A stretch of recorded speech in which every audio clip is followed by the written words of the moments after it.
আসুন আমরা হাদিস শরীফ থেকে একটু জেনে নিই আসলে কি ঈদ দুটো।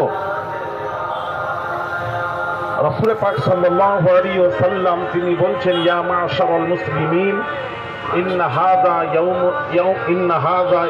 ইয়াউমু ঈদিন জাআলাহু আল্লাহু লিল মুসলিমিন। ইন্না হাযা ইয়া মা'শারাল মুসলিমিন ইন্না ইয়াউমাল জুমআতি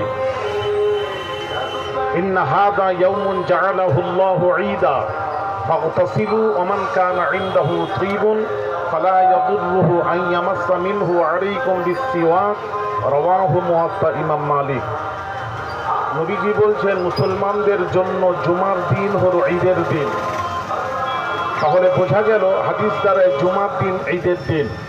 শুধু তাই নয়, قال رسول الله صلى الله عليه وسلم إن هذا يوم عيد جعله الله للمسلمين رواه ابن ماجه।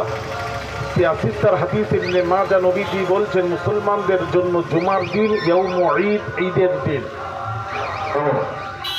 قال قرأ ابن عباس اليوم أكملت لكم دينكم وأتممت عليكم نعمتي ورضيت لكم الإسلام دينا وعنده يهودي فقال لو أنزلت هذه علينا لاتخذنا يومها عيدا قال ابن عباس فإنها نزلت في يوم عيدين في يوم الجمعة وفي يوم عرفة رواه الترمذي।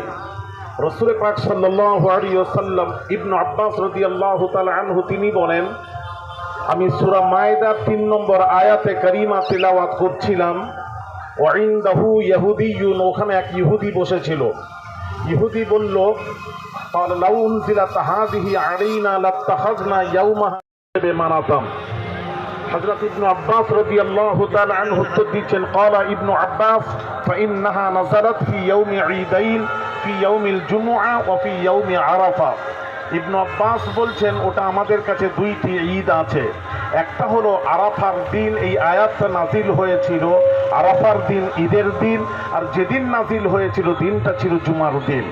তাহলে তিরমিজির হাদিস, বুখারীর হাদিস, মুসলিম শরীফের হাদিস, বিভিন্ন সিয়াসিত্তার হাদিস থেকে জানা গেল জুমার দিন ঈদের দিন আর আরাফার দিন ঈদের দিন।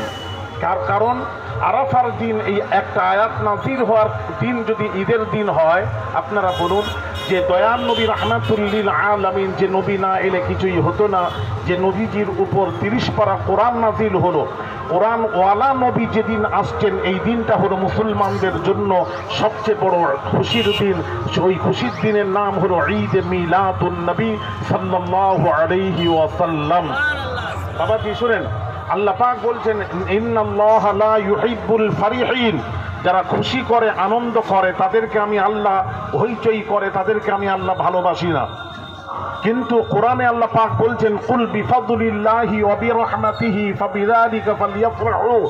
হে নবী আপনি বলে দিন যারা আল্লাহর ফজল পাবে, আল্লাহর ফজল এবং রহমত পেলে তারা যেন ফালইফরাহু, খুশি করে আনন্দ করে। এখানে ফজল দিয়ে কোরআন বোঝানো হয়েছে, আর রহমত দিয়ে রাসূল পাক সাল্লাল্লাহু আলাইহি ওয়াসাল্লামকে বোঝানো হয়েছে।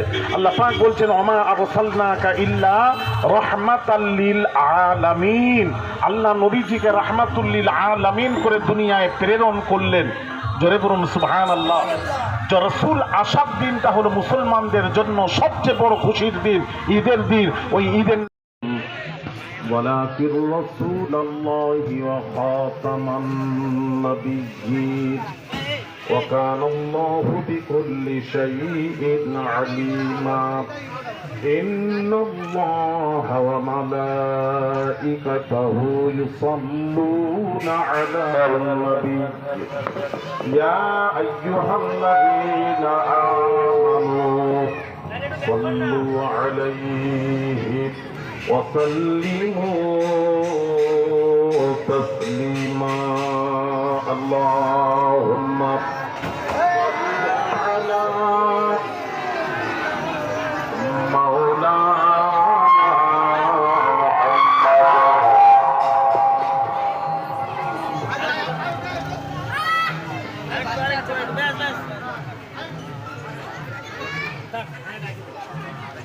أعوذ بالله من الشيطان الرجيم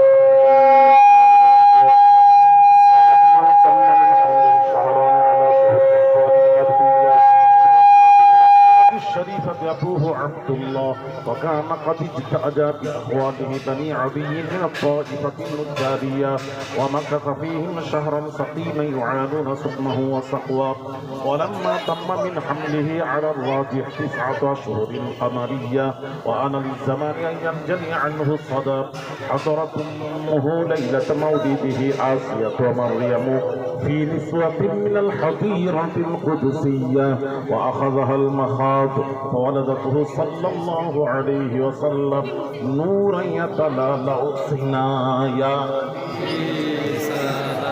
سلام يا رسول يا حبيب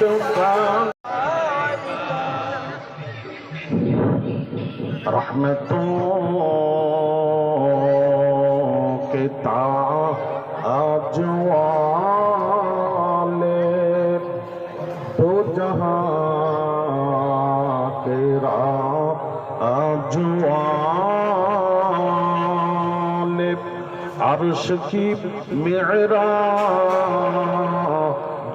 वाले आसियों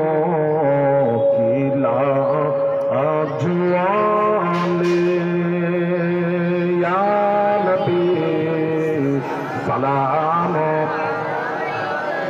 या रसूल या हबीब सलाम अलैका सलातुल्लाह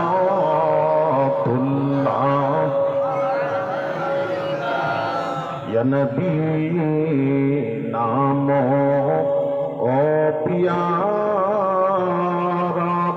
सब कुछ है तेरा सहारा अर्श पे हक ने पुकारा सच पैगंबर है हमारा या नबी या रसूल या हबीब सलाम अलैका सलातुल्लाह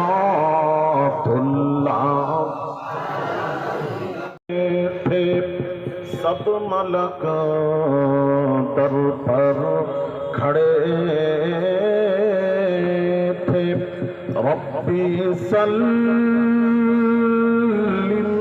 पर रहे थे बाअदब यूं कह रहे थे या नबी सलाम या रसूल सलाम या हबीब सलाम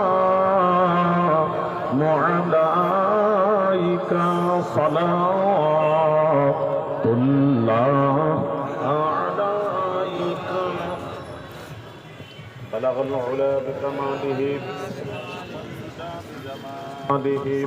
حسنت جميع خصاله صلوا عليه وآله اللهم آمين رب العالمين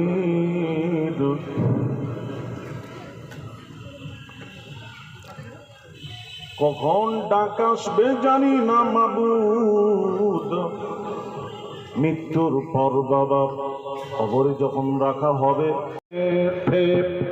सब मलक दर पर खड़े थे रब्बी सल्लिम पर रहे थे बाअदब यूं कह रहे थे या नबी सलाम या रसूल सलाम या हबीब सलाम अलैका सलाम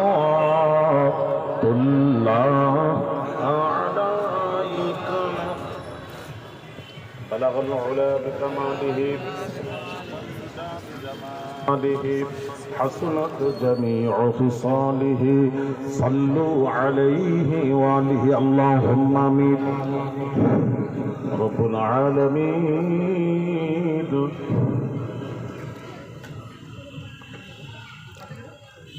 কখন ডাক আসবে জানি না মাবুদ, মৃত্যুর পর বাবা কবরে যখন রাখা হবে